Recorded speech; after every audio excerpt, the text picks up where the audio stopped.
The cursor blinked mockingly at me from line 347 of debugging hell when my phone buzzed at 11:47 p.m. Nicole's name lit up the screen with her usual excuse. Stuck in traffic. Don't wait up. Before we dive deeper into this story, I have one small request. Please subscribe, drop a like, comment, and hit that hype button to boost this channel so more people can discover these incredible Reddit stories. I set down my coffee and opened the location app we'd installed after Owen started walking home from school alone. The little blue dot showed Nicole wasn't anywhere near a highway. She was parked at the Blue River Inn, that rundown motel where truckers and cheaters conduct their business. My fingers moved before my brain caught up. Great. I'll send your location to his wife. Maybe she can help you get through traffic. The response came in 15 seconds flat. No, Aaron, please don't. So there it was. After 16 years of marriage, my wife had just confirmed she was screwing someone else in a place that probably charged by the hour. The beautiful thing about panic texts is how they strip away all pretense. I screenshot everything and fired off messages to Brad's wife Jessica and the fitness club's regional manager. Brad Thompson, Nicole's golden boy subordinate at Elite Fitness, the guy who'd been working late with my wife for the past 3 months. Turns out traffic isn't the only thing grinding to a halt tonight. I leaned back in my desk chair, surveying my home office.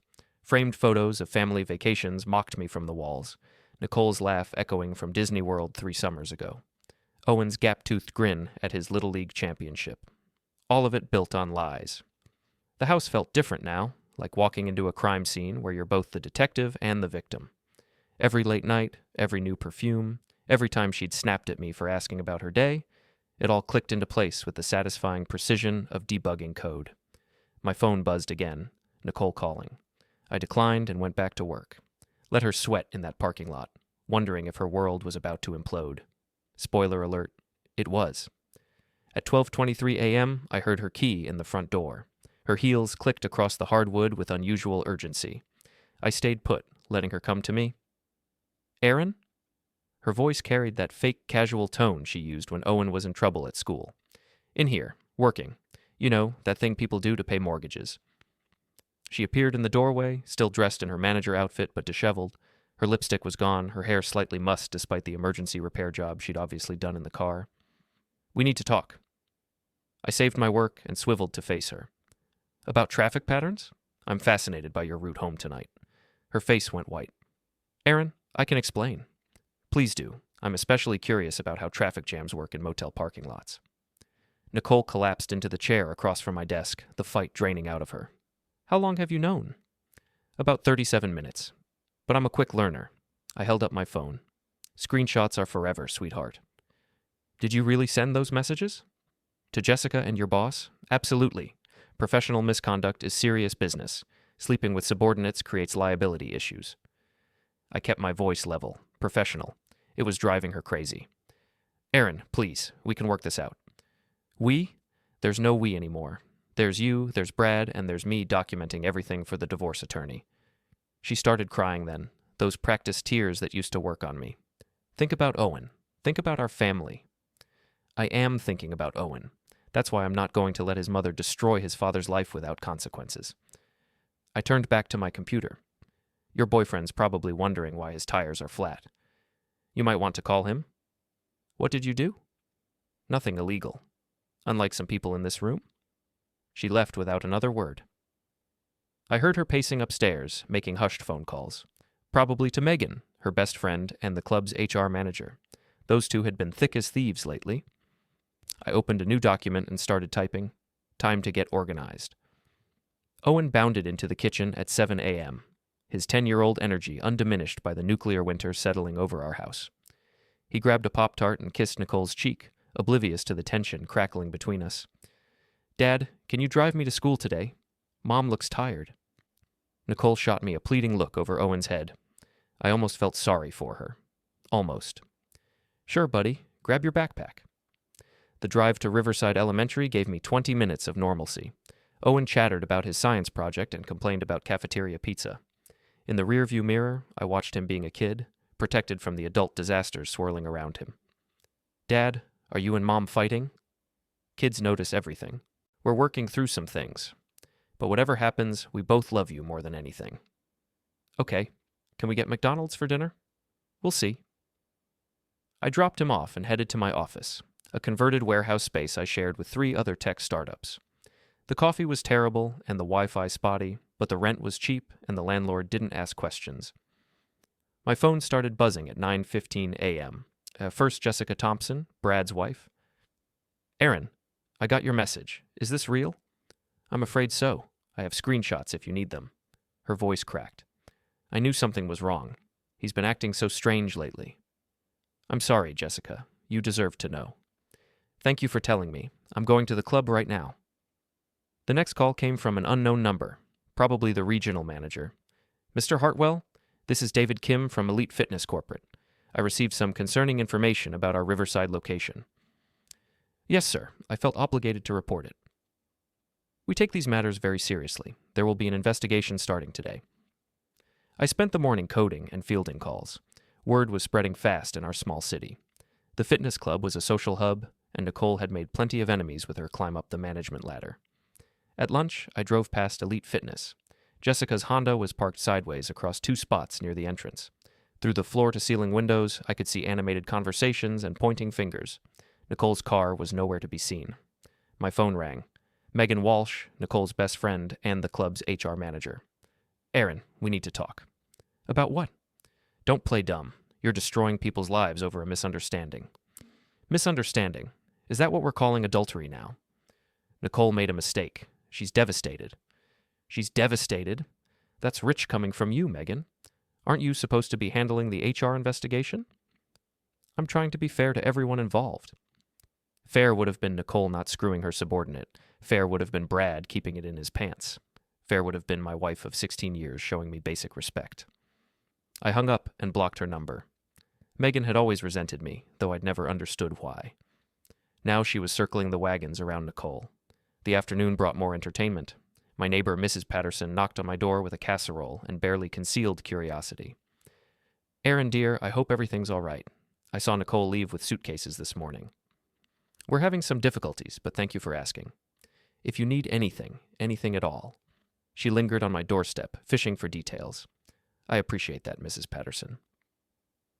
By evening, my phone was buzzing with messages from mutual friends. Most were supportive, but a few carried the stench of Megan's influence. "Heard about the separation. Hope you can work it out." Tom.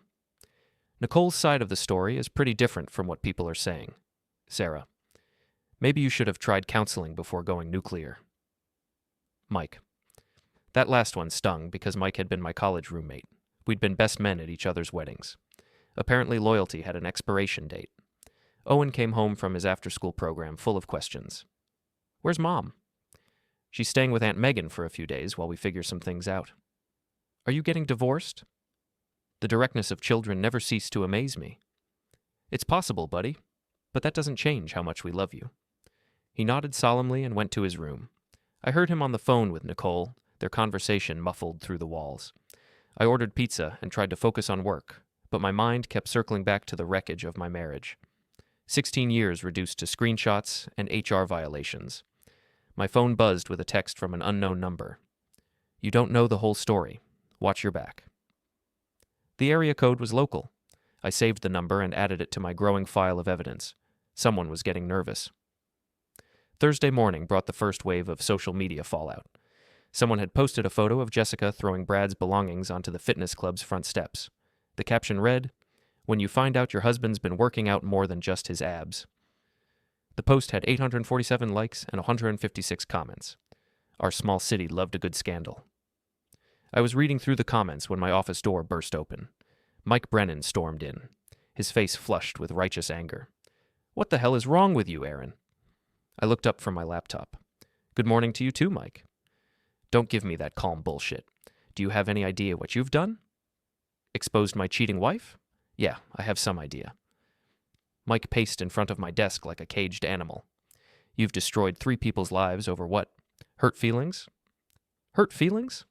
I stood up, my own anger finally surfacing. My wife was screwing another man in a motel. That's not hurt feelings, that's betrayal. So you handle it privately. You don't blast it all over town like some vindictive teenager. Privately, like Nicole handled her affair privately. She made a mistake. A mistake is forgetting to pick up milk. This was a choice. Multiple choices, made over months. Mike stopped pacing and leaned across my desk. Megan told me what really happened. Nicole was trying to help Brad through a rough patch. You took it the wrong way and went scorched earth. I stared at my oldest friend, watching him parrot lies fed to him by Nicole's enabler. Megan wasn't in that motel room, Mike. I have location data, timestamps, and Nicole's own panicked texts admitting to the affair. Evidence can be manipulated. Are you seriously suggesting I fabricated GPS coordinates? I'm suggesting you're not thinking clearly. Sarah and I want to help, but you've got to stop this crusade. Sarah, his wife, and one of Nicole's workout buddies. The battle lines were being drawn, and apparently I was standing alone on my side. Get out of my office, Mike. Aaron, get out, and tell Sarah that if she wants to pick sides in my marriage, she can live with the consequences. Mike left, slamming the door hard enough to rattle the windows. I sat back down, my hands shaking with adrenaline. My phone rang immediately. Sarah Brennan, right on cue. Aaron, Mike told me what happened. This isn't like you. You're right. The old me would have suffered in silence while my wife made a fool of me. Nicole's devastated. She's staying with Megan, crying constantly. She knows she messed up. Devastated enough to end the affair, or just devastated that she got caught? She ended it immediately. Brad's moved out of town. Brad got fired and his wife kicked him out. He didn't have much choice. Sarah's voice took on that patronizing tone women use when they think men are being unreasonable. You're better than this, Aaron. Owen needs his parents to work together. Owen needs parents who respect each other and model healthy relationships. What he doesn't need is a father who tolerates infidelity. So you're willing to blow up your family over pride? I hung up and added Sarah to my blocked contacts list. The afternoon brought more social media drama. Someone had created a fake Instagram account called Elite Fitness Gossip and was posting screenshots of text conversations. I recognized some of the numbers. Club members sharing juicy details about Nicole and Brad's relationship. One thread particularly caught my attention. I always wondered why Brad got promoted so fast. Nicole definitely played favorites with the male trainers. My husband said she was flirty during his sessions. Remember that Christmas party? They disappeared for like an hour. The comments painted a picture of an affair that had been obvious to everyone except the betrayed spouses. I felt like the last person to realize the emperor had no clothes. Owen's school called at 3 p.m. He'd gotten into a fight during recess. Mrs. Henderson, this is Aaron Hartwell. What happened? Owen punched another boy who was saying things about his mother. We need you to come in immediately. I found Owen sitting outside the principal's office, his knuckles scraped and his shirt torn. He looked up at me with defiant eyes. He said Mom was a bad word. I told him to stop, but he kept saying it. I knelt down to his level. What word? The one that rhymes with more. Jesus. The gossip had reached the elementary school playground. Principal Martinez was sympathetic but firm. Owen's suspension is only for tomorrow, but we need to address this behavior. Fighting isn't acceptable, regardless of provocation. I understand. We're dealing with some family issues right now. I gathered as much.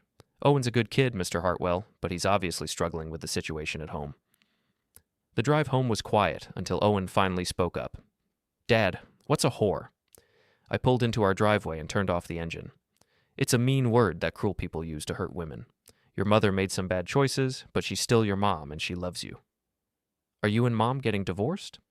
Probably, buddy. But that doesn't change anything between you and me, or you and her. Will I have to choose who to live with? We'll figure it out together, but no matter what happens, you'll always be the most important thing in both our lives. He nodded and went inside to start his homework. I sat in the car for a few more minutes, watching my neighbors peek through their curtains. The Hartwell family had become the neighborhood's entertainment. My phone buzzed with another anonymous text. Stop now, or things get worse for everyone. I screenshot the message and added it to my evidence file. Someone was getting desperate. Friday evening, I was grilling burgers for Owen when I spotted Mike and Sarah's car pulling into my driveway. They weren't alone. Tom and Lisa Chen climbed out of the back seat, their faces grim with purpose. An intervention? How thoughtful. Owen ran outside to greet them, oblivious to the tension crackling in the air. Uncle Mike! Aunt Sarah! Hey, buddy. Mike ruffled Owen's hair while shooting me a meaningful look. Is it okay if we talk to your dad for a few minutes? Sure. Dad's making burgers. Are you staying for dinner? We'll see, Sarah said, her smile not reaching her eyes. I flipped the burgers and kept my voice casual. Owen, why don't you go wash up? These will be ready in 5 minutes. Once he was inside, the four of them arranged themselves around my patio table like a tribunal. Tom cleared his throat first. Aaron, we're here because we care about you, and we're worried. Worried about what, exactly? Lisa leaned forward, her voice gentle but firm. About what this is doing to Owen, to you, to everyone involved. What it's doing to me. That's rich. I closed the grill and faced them. My wife was cheating on me for months. My son got suspended for defending her honor from playground gossips. But somehow I'm the problem? Sarah pulled out her phone and showed me a screenshot. This was posted an hour ago. It was a photo of Nicole crying in the grocery store, surrounded by whispering customers. The caption read, "When your husband destroys your life on social media." I didn't post that, I said. But you started it, Mike snapped. You could have handled this privately. Instead, you turned it into a public spectacle. I reported a workplace affair to the appropriate authorities. Everything else is just consequences. Tom stood up, his usual calm demeanor cracking. Consequences? Aaron? Nicole lost her job. Brad had to move back in with his parents. Jessica's talking about taking the kids and moving to her mother's in Florida. Good for Jessica. She deserves better than a cheating husband. And what about Owen? Lisa's voice rose. What about what he deserves? He deserves parents who respect each other and their marriage vows. He deserves to learn that actions have consequences. Mike slammed his hand on the table. He deserves his family intact. Jesus, Aaron, when did you become so vindictive? Something snapped inside me. Vindictive? You want to know what's vindictive? Vindictive is screwing another man while your husband works 60-hour weeks to pay your mortgage. Vindictive is lying to your son's face every night at dinner. Vindictive is making your spouse look like a fool to an entire community. I stepped closer to Mike, my voice dropping to a whisper. But you wouldn't know anything about that, would you? Because Sarah's not spreading her legs for her personal trainer. Sarah gasped. Lisa grabbed Tom's arm as he started to stand. Mike's face went red. You snake. Get off my property, all of you. Aaron, Tom started. Now, before I call the police and report trespassing. They left without another word, but I could hear them talking in heated whispers as they reached their car. Sarah was crying. Mike was gesturing angrily toward my house. Owen appeared in the doorway as their car pulled away. Where did everyone go? They had to leave. You hungry? We ate dinner in comfortable silence, but I could see the questions building behind Owen's eyes. After he went to bed, I sat on my back porch with a beer, watching the sun set over the wreckage of my social life. My phone rang at 9 p.m. Nicole. Aaron, we need to talk. About what? About ending this. About finding a way forward that doesn't destroy everyone. I'm listening. Meet me tomorrow at Riverside Park, noon, just us. Fine. And Aaron, thank you for taking care of Owen through all this. She hung up before I could respond. Saturday morning, I dropped Owen at my brother's house and drove to the park. Nicole was already there, sitting on a bench overlooking the river. She looked terrible, dark circles under her eyes, her hair unwashed, wearing clothes that looked like she'd slept in them. Thank you for coming, she said without looking at me. I sat down beside her, maintaining careful distance. You look like hell. I feel worse. She turned to face me, her eyes red from crying. Aaron, I'm sorry. I know that doesn't fix anything, but I need you to know how sorry I am. For the affair, or for getting caught? For all of it. For lying to you, for betraying our marriage, for putting Owen through this nightmare. Why, Nicole? 16 years of marriage, and I still don't understand why. She was quiet for a long moment, watching a family of ducks paddle across the pond. I felt invisible. You were so focused on work, on keeping the business afloat. I was just there, managing the house, raising Owen, going through the motions. So you decided to screw Brad Thompson? It wasn't supposed to happen. He was going through a divorce, needed someone to talk to. I was flattered by the attention, the way he looked at me like I mattered. You mattered to me. Did I? When was the last time you really looked at me, Aaron? Really saw me? I wanted to argue, but the words stuck in my throat. When had I last complimented her? When had we last had a real conversation that wasn't about schedules or bills or Owen's activities? That doesn't justify what you did. No, it doesn't, but maybe it explains it. We sat in silence, watching joggers pass by on the trail. A few recognized us and whispered to their companions. I need to ask you something, Nicole said finally. Did you really key Brad's truck? Yes. And let the air out of his tires? Yes. Why? I thought about it. Because I was angry. Because I wanted him to know there were consequences for screwing another man's wife. Do you regret it? No? She nodded slowly. I can't blame you for that. But this has to stop, Aaron. The public humiliation, the social media posts, turning our friends against each other. I didn't turn anyone against anyone. I just told the truth. Your version of the truth. The only version that matters. You were unfaithful. Everything else is just noise. Nicole stood up and walked to the water's edge. What do you want from me? What would it take for you to call off the dogs? There are no dogs to call off. I'm not controlling what other people post online. But you could ask them to stop. You could tell people you want privacy. Why would I do that? She turned back to me, desperation creeping into her voice. Because I'm begging you. Because Owen needs his mother to be able to function in this community. Because destroying me won't fix our marriage. Our marriage is already destroyed. You took care of that in a motel room? So what happens now? I stood up and brushed off my jeans. Now you live with the consequences of your choices, just like I'm living with mine.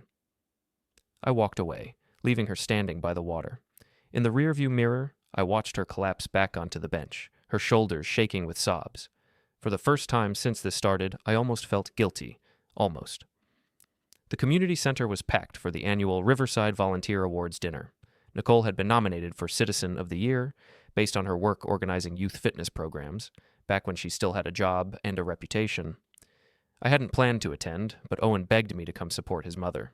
He didn't understand the full scope of what had happened, just that his parents were fighting and his mom was sad all the time. I bought a ticket and rented a tux, telling myself I was doing it for Owen, but as I sat in the back of the banquet hall, watching Nicole at the head table in a borrowed dress, I knew the real reason I'd come. The evening dragged through the usual small-town pageantry. Mayor Johnson thanked volunteers, local business owners gave speeches about community spirit, and a high school choir butchered God Bless America. Finally, they reached the main event. Our Citizen of the Year nominee has dedicated countless hours to improving youth fitness and wellness in our community, the mayor announced. Please welcome Nicole Hartwell. Scattered applause rippled through the crowd. I noticed several empty seats, people who'd decided they couldn't stomach watching Nicole accept an award for community service while her personal life imploded. Nicole approached the podium, her hands visibly shaking.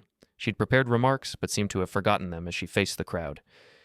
Thank you for this honor, she began, her voice barely audible through the microphone.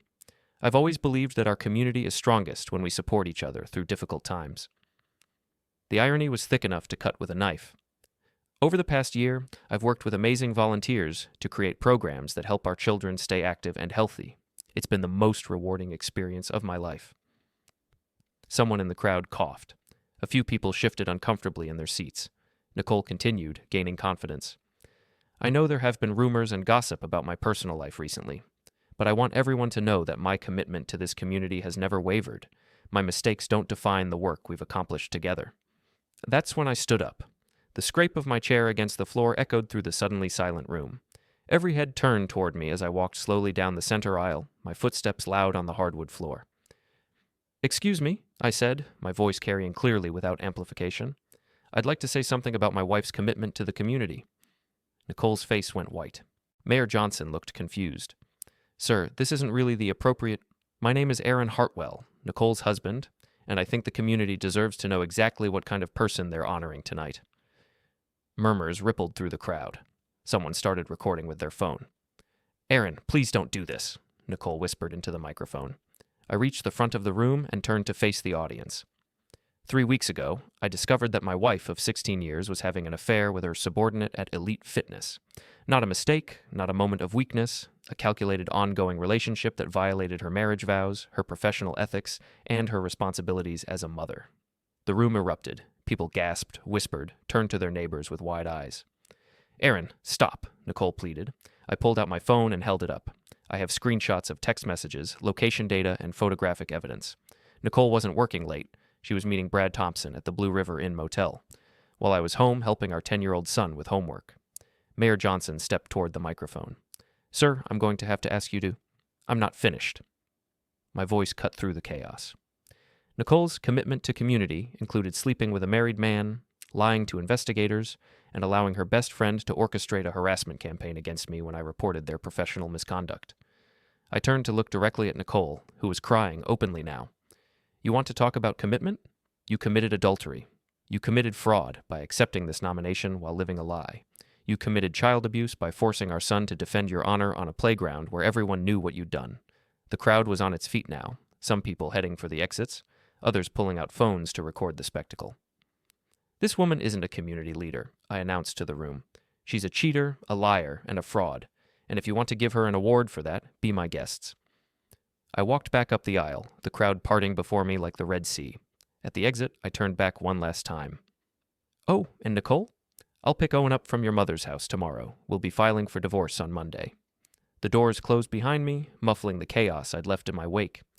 Outside in the parking lot, I sat in my car for several minutes, my hands shaking with adrenaline. My phone was already buzzing with calls and messages, but I ignored them all. I'd nuked my wife's reputation, destroyed any chance of reconciliation, and guaranteed that Owen would grow up knowing his father had publicly humiliated his mother. But as I drove home through the quiet streets of our small town, I felt something I hadn't experienced in months. Peace. Nicole had made her choices. Tonight, I'd made mine. The war was over, and I'd won. But victory tasted like ashes in my mouth, and I wondered if destroying my enemy had been worth destroying myself in the process. I pulled into my driveway and sat in the darkness, listening to my phone buzz with messages I'd never return from friends I'd never see again. Tomorrow, I'd have to explain to Owen why his father had become the villain in his mother's story. Tomorrow, I'd have to live with the consequences of my own choices. But tonight, for the first time since this nightmare began, Nicole Hartwell would go to sleep knowing exactly how it felt to be publicly betrayed by someone who was supposed to love her.